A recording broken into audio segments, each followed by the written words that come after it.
It only comes one time in a generation, something that we've been waiting for 40 years. A dramatic look at the Sex Pistols. It finally happened, and I'm gonna tell you all about it. Hey ladies, how's it going? Before we get ripping here, how about you give a like and slap a subscribe? I know it's annoying that all the YouTubers ask that, but they do it for a reason. It's because it helps and it works. So please, before we move on, slap like and hit subscribe. Okay, let's hit the pit. So I just finished watching that Sex Pistols biopic known as Pistol that just came out, and I gotta say, it wasn't the best show I ever saw, but 15-year-old me would have loved it. The me that exists in 2022 only thought that it was kinda okay. So the things that we gotta know about this series before going into it is that Johnny Rotten really didn't want this thing to happen. He has a history of you know, feeling like he's being swindled, and rightfully so. He always has been taken advantage of, and he just wanted to do the whole goddamn music thing and just got fucked over by it all. There was also a legal dispute where Johnny Rotten said that he didn't want the songs to be used in the show, and he felt like they were making the show behind his back, and they kind of were, because it was a majority rules kind of setup that they had for their contract, and this whole thing is based on the guitar player's autobiography. So when the guitar player was approached to get this made into a show, all he had to do was ask the drummer of the band, of the Sex Pistols, if he was cool with it. And you know, that's the majority, so bing bang boom, the thing happened. And this was kind of a highly anticipated series because it was supposed to happen before the pandemic, and there was a whole lot of pushbacks about it because of, you know, what went down in the world. So it was kind of really exciting that it was finally available to watch. And I had a lot of the same reservations that any good fan of punk rock music would have. It's like, this is a Sex Pistols show being made with Disney money. How real is it gonna be? How legitimate are we gonna get? And I'll tell you, sorta, kinda, but not really. There was a couple of really big differences in the show as to what I know about the history of the band. And we'll get into that a little bit, but they're not really like huge changes, I guess. But the big wins that this series had right off the bat was the casting. Everybody looked amazing and kind of like exactly the way that they kind of look in the footage from the Sex Pistols, you know, from the 70s when they were coming up. All the set design was unbelievable, and the direction and cinematography was all on point. The biggest issue that I've had with the series is that it didn't really give you enough, I don't know, emotional drama to sink your teeth into. If you're familiar with the story beats of the Sex Pistols' career, you're not getting a whole lot of surprises. And the changes that they made weren't really the changes that you would make to make it like more dramatic for television purposes or whatever. So the series starts off, the band hasn't even formed yet. It's just some guy, his name is Steve Jones, okay? And he steals the gear of David Bowie. I don't know how real that is, but David Bowie just played his city apparently, and after the band was done and the venue was empty, he stole the gear.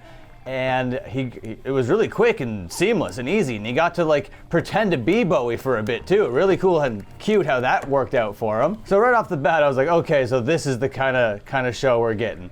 And they had to like speed through it, I guess, you know, because it's only going to be a 6-episode endeavor. So I gave them the benefit of the doubt with some of the things that I found to be like a bit of an exaggeration or flat out what I didn't think was true. I guess when you're making like a biopic, it doesn't need to be true, but the reason why 15-year-old me would have loved it is because of how it really did kind of bring you into the world of the Sex Pistols at that time, into the little boutique that they came up in. And when you know the story of the Sex Pistols, you know it was mostly kind of like an art project started by the owner of that sex shop in London, who was the former manager of the New York Dolls. His name was like Malcolm or whatever. But the people that he got to be in it, even though it was designed like a pop group, like any other pop group, the people that he chose were the real deal. And they, for better or worse, went out there and played those songs. But we don't get Johnny Rotten right off the bat. What we get is Cutie Jones and the Sex Pistols, which is going to be the band fronted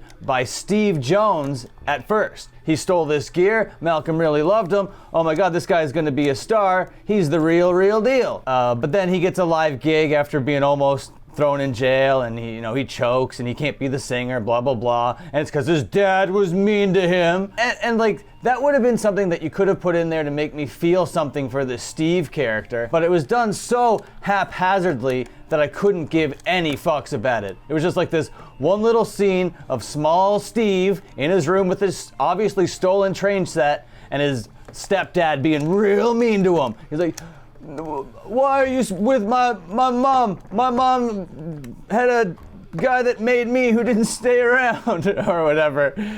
I don't know, man. It just seemed so cliche, like thrown in the last minute. Because I know it was like based off the autobiography or whatever. So you really do got to throw in some dramatic elements. But I don't think that they really played out in a way that made me feel any feelings for the character in a way, because like the story just played out and I never thought, oh my god, that's because of his dad. But where the show delivers is how it looks, how it feels, how it sounds. When they got the dudes playing the songs that like look so good and sound so cool and it's filmed so well, that if you're a fan of the Sex Pistols and you're a fan of like their whole lore or whatever, you're gonna get a lot of fan service there. There's a whole episode dedicated to the song Bodies, and it starts off with this traumatized woman in an insane asylum, like a clinic or whatever, and she tries to run away because she was assaulted there, and she's carrying around this bag on the outside world. And anyway, I don't want to spoil the entire thing for you, but it was like the backstory of how Bodies was created, and then Bodies is played at the end of the episode. And this is the only episode where I'm feeling like any tension, any dramatic anything going on because of what this character from the clinic brought to this episode, which was a lot of really like creepy tension. Like, who are you? What are you? What's going on with you? Because nothing was ever made super clear, but you can kind of put it together. You're kind of stoked that she's escaped the asylum, but then you're like, maybe she deserves to be there because everyone's freaking out about what's in this bag. And if you're familiar with the song Bodies, well, that was what was in the bag, and I'm not going to go any further with that. So now we're like halfway through the series, and they're pretty much the Sex Pistols as we know them, minus Sid Vicious. Still no Sid Vicious, still no Nancy. It's still with Glenn, who is really the only musician of the group that knew how to like play music and write songs and arrange them, and they get signed to EMI, and it's all so sick. Things are really happening for this little punk rock group from this little boutique in London until they get this interview opportunity on a little show called Tea Time Television. Anyway, apparently the host was a drunkard himself and was wasted during this interview, and this interview was really, really, really famous because they swore on television, okay? And it wasn't really exactly what happened in real life that played out in this show. They added a little bit of that I had a really awful stepdad growing up element to it that wasn't there in the real broadcast of it. But well, that's whatever. But it was a huge deal that they swore on television. Absolutely massive deal that EMI, the record label that they had just signed to, dropped them instantly. They got to keep the advance, and it was amazing publicity. So then they get signed to A&M, and they have like this marketing meeting, and Malcolm, the whole like brain of the operation, has a conversation with Steve to try to edge out Glenn because he didn't suit the image of the Sex Pistols. He was always worried about his mommy and he liked the Beatles and this and that. The story of the Sex Pistols that I'm familiar with, it's Glenn's decision to leave, not Malcolm's decision because it's like bad for branding or whatever. And then there's this really cringy bathroom scene where he's getting kicked out of the band. And I think that could have been handled with a lot more emotional gravity, and I could have felt a whole lot more with that whole shit if it played out right. And I know they tried to. There was this scene earlier on in the series where Glenn is like,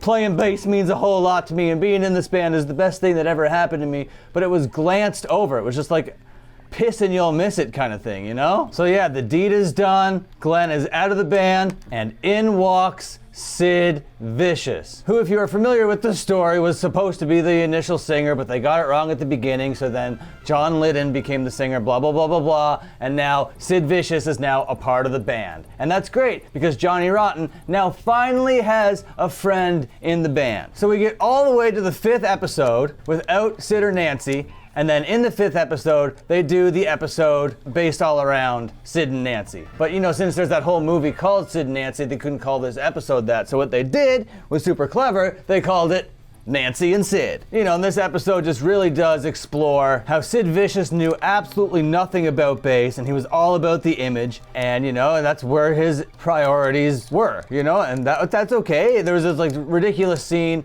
where he's like trying to spike his hair and the spikes won't stay up, and it's kind of played like that Sherlock show, you know. It's, I don't know, man, I wasn't a huge fan of it, but like the casting was so good. He looked fucking just like him. It was goddamn crazy.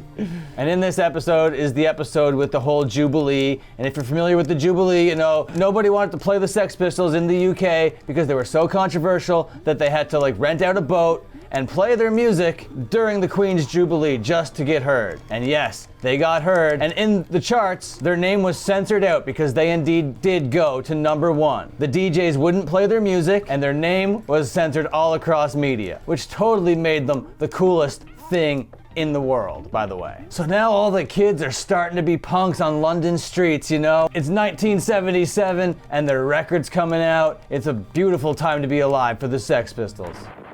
We'll get back to the review here in just a second, but until then, I want to read a viewer comment. This comes to us on my last video from Spaghetti Lee. He asks, is it possible to do a show without playing and showing video games? Kinda juvenile, but mentioning Dayglow abortions redeems you back to being alright, Dan.